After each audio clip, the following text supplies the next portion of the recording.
Meanwhile, the European Union may be looking to change how it does business with the United States.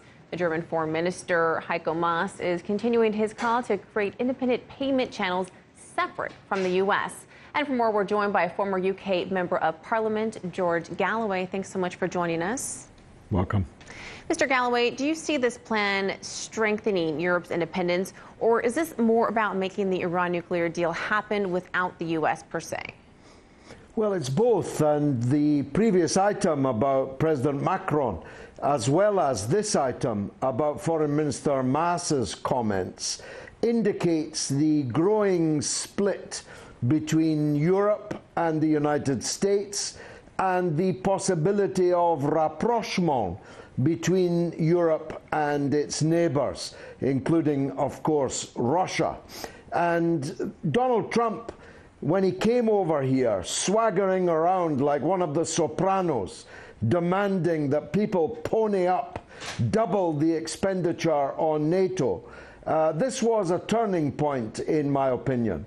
We've got the Paris Accords division, we've got the trade war division, we've got the sanctions on Iran division, and we've got the US insistence on never-ending conflict with Russia. These are all very significant casus belli for this growing chasm, I would call it, between Europe and the United States.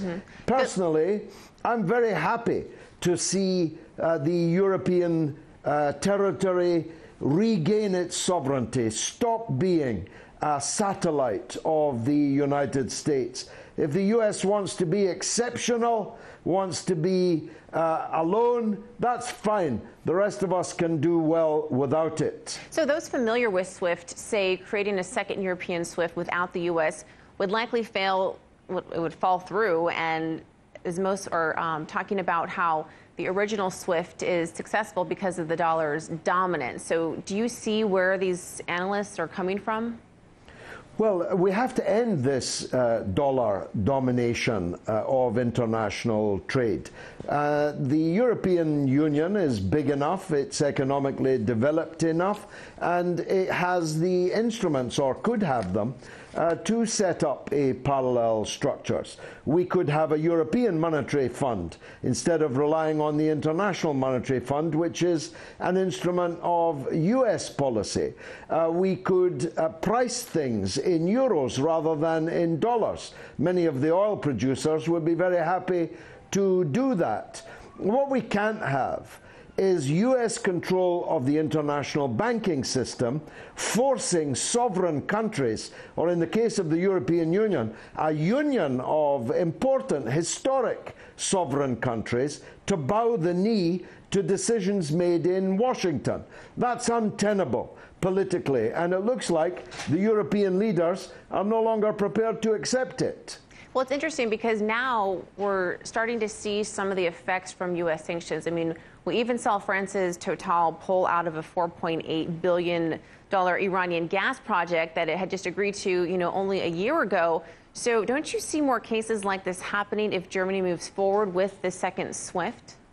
No, the opposite. The reason Total did that was the same reason that Banque Nationale Paribas paid a multi-billion-dollar fine to the United States because of its involvement in trade with Cuba, which is perfectly legal in France, and the BNP acted perfectly legally within their own country's laws.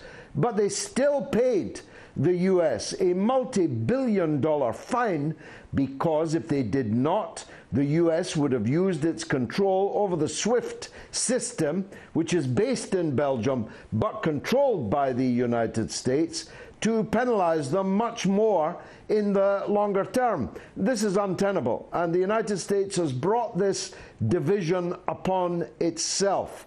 The European countries are not Gulf satrapies to be kicked around, to be moved around. They are sovereign countries of importance, of historic importance, and they're not prepared to be treated in the way that President Trump is treating them. All right, Mr. Galloway, we will have to leave it there. Thank you so much for your insight. Hey YouTube, thanks for checking out our channel. We hope you enjoyed the video. We have tons of content for you just like this. For more of RT America's one-of-a-kind news and analysis, be sure to subscribe and never stop questioning more.